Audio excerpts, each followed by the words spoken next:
This lesson is on section 10.1 called angle relationships.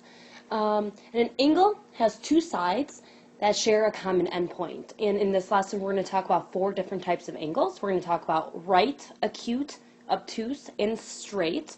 Now, a right angle is an angle that forms a 90-degree angle. So if you check out, this is a right angle, and this angle forms 90 degrees. If you think about a 90-degree angle is like a corner of a wall. It's a 90-degree angle. So right angle, 90 degrees. An acute angle, I always say acute, it's tiny, it's cute.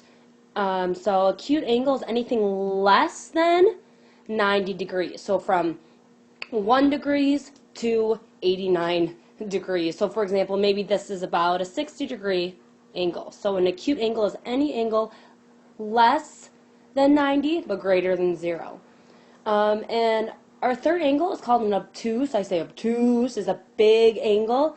And an obtuse angle is greater than 90 degrees but less than 180. So this is an obtuse angle right here. So this is probably about a 120-degree angle. It's greater than 90, so greater than a right angle, but smaller than 180 degrees. And finally, our last angle is called a straight angle. So this angle right here means that this is actually 180 degrees.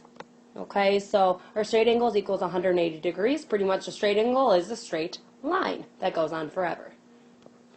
Then the next 2 types of angles are vertical and adjacent angles. Now, if 2 angles are vertical, then that means that they are opposite and they're formed by the intersection of 2 lines. So, for example, if you look at this picture right here, angle 4 is a vertical angle of angle 2. So angle 2 and angle 4 are vertical. They're opposite from each other. And also, angle 1 is a vertical angle to angle 3. So angle 1 and 3 are vertical angles because they are opposite of each other. So any angles that are opposite of each other are called vertical angles. Secondly, adjacent angles share a common vertex or share a common side, and they do not overlap.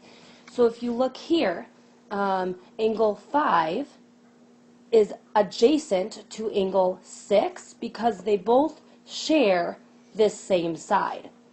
So angle 5 is adjacent to angle 6 because they share this green side right here. And if we go back up to our picture by the vertical angles, we can say that angle 1 and angle 2 are adjacent because they share the same side.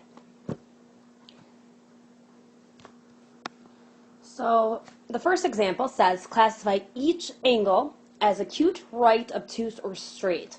So I'm going to start at A, and I'm going to say, okay, is this right, acute, obtuse, or straight? Well, looking at angle A, it looks like it's smaller than 90 degrees. It doesn't really make a corner. So it looks like it's smaller than 90 degrees, so that tells me it's an acute angle. So angle A is acute because it's smaller than 90 degrees. Now looking at angle B. Angle B looks like, well, it looks like it's larger than 90 degrees. So if it's larger than 90 degrees, then it has to be obtuse. And then looking at angle C, looks like it forms that corner, and so that would be it's a 90-degree angle, so that would mean that it is a right angle. So example 2 says, label the 2 angles as vertical or adjacent. Okay, so I'm going to start at A. Well, I'm looking at 1 and 2, and angles 1 and 2 look like that they are opposite of each other.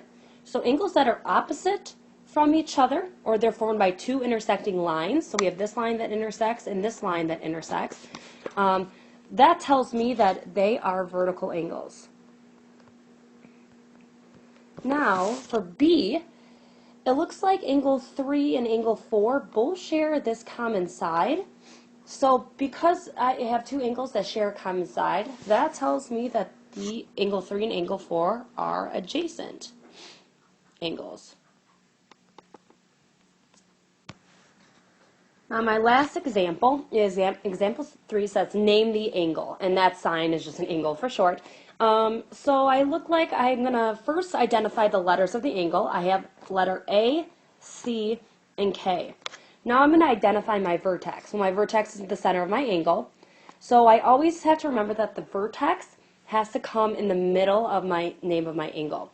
So I can either name my angle, and I always start by naming my angle with the angle sign like this. I say angle, I could say angle A, C, K. Again, A, C, K. Notice my C has to be in the middle. Or I could call it angle K, C, A. Notice again, C is in the middle. So the only big thing you have to realize when naming angles is that your vertex, your corner, has to be labeled in the middle.